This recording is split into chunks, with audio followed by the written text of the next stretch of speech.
Hi అండి, అందరికీ నమస్కారం. Welcome to my channel. ఈ వీడియోలో ఏపీ ప్రభుత్వ ఉద్యోగులకు తీపి కబురు, ప్రభుత్వం కీలక ఆదేశాలు జారీ, అలవెన్స్లు పెంపు. పూర్తి వివరాలు అయితే వీడియోలో తెలుసుకుందాము. వీడియోని అయితే ఎక్కడే కానీ స్కిప్ చేయకుండా ఎండ్ వరకు చూడండి, అప్పుడే ఇన్ఫర్మేషన్ పూర్తిగా అర్థమవుతుంది.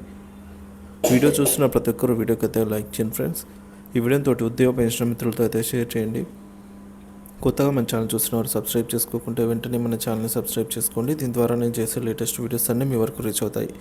ఇక ఆలస్యం చేయకుండా వివరాల్లోకి అయితే వెళ్ళిపోదాము.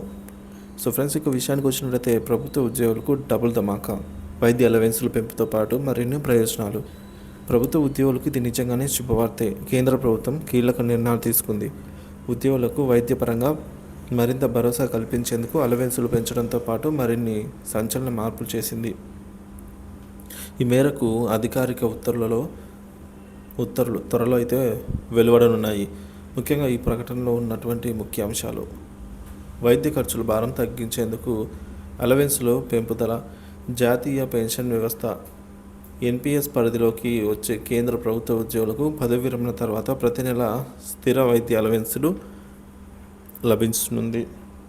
ఇంకా అలాగే పెన్షనర్ల సంక్షేమ శాఖ ఈ విషయాన్ని అధికారికంగా ప్రకటించింది. మరి ఈ మేరకు అధికారిక వెబ్సైట్లో కొత్త ఫారంను జత చేశారు. చెల్లింపు ప్రక్రియను కూడా స్పష్టం చేశారు. ఫిక్స్డ్ మెడికల్ అలవెన్స్లు ఎఫ్ఎంఏ అంటే ఏమిటి, ఎవరికి వర్తిస్తుంది అనేది తెలుసుకుందాము. కేంద్ర ప్రభుత్వ ఆరోగ్య పథకం అందుబాటులో లేని ప్రాంతాల్లో నివసించే రిటైర్డ్ ఉద్యోగుల కోసం ఈ అలవెన్స్ ఉద్దేశించబడింది. ఇది పదవి విరమణ చేసిన కేంద్ర ప్రభుత్వ ఉద్యోగులకు పెన్షన్లకు ఇచ్చే నెలవారీ వైద్య భత్యం. వారి ప్రాథమిక వైద్య అవసరాలను తీర్చుకోవడానికి ఈ మొత్తం ఉపయోగపడుతుంది. ఎన్పిఎస్ పరిధిలోని ఉద్యోగులకు ప్రయోజనం. జాతీయ pension system, national pension system NPS పరిధిలోకి వచ్చే రిటైర్డ్ కేంద్ర ప్రభుత్వ ఉద్యోగులు కూడా ఈ స్థిర వైద్య అలవెన్స్లను పొందవచ్చు. అయితే వారు కేంద్ర ప్రభుత్వ ఆరోగ్య పథకం స్కీమ్కు అర్హులై ఉండాలి. ఇంకా ఎంత మొత్తం లభించనుంది అంటే, ఎన్పిఎస్ రిటైర్డ్ ఉద్యోగులకు ఫిక్స్డ్ మెడికల్ అలవెన్స్లు నెలకు 1000 రూపాయల వరకు ఉండవచ్చు. ఇది పాత పెన్షన్ పథకం కింద ఉన్న వారితో సమానంగా ఉంటుంది. లైఫ్ సర్టిఫికేట్ సమర్పణ తప్పనిసరి.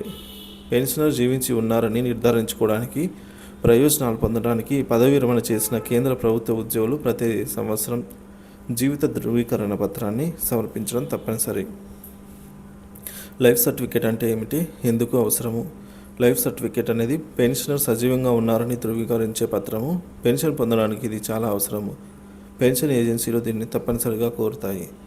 లైఫ్ సర్టిఫికేట్ను ఎలా సమర్పించాలి?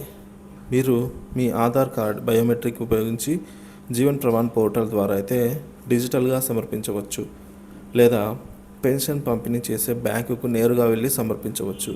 ఒకవేళ పెన్షనర్ లైఫ్ సర్టిఫికేట్ సమర్పించడంలో విఫలమైతే వారి ఫిక్స్డ్ మెడికల్ అలవెన్స్లు చెల్లింపులు అనేవి నిలిపివేయబడతాయి. కాబట్టి విషయాన్ని గుర్తుంచుకొని సకాలంలో లైఫ్ సర్టిఫికేట్ని అయితే సమర్పించండి.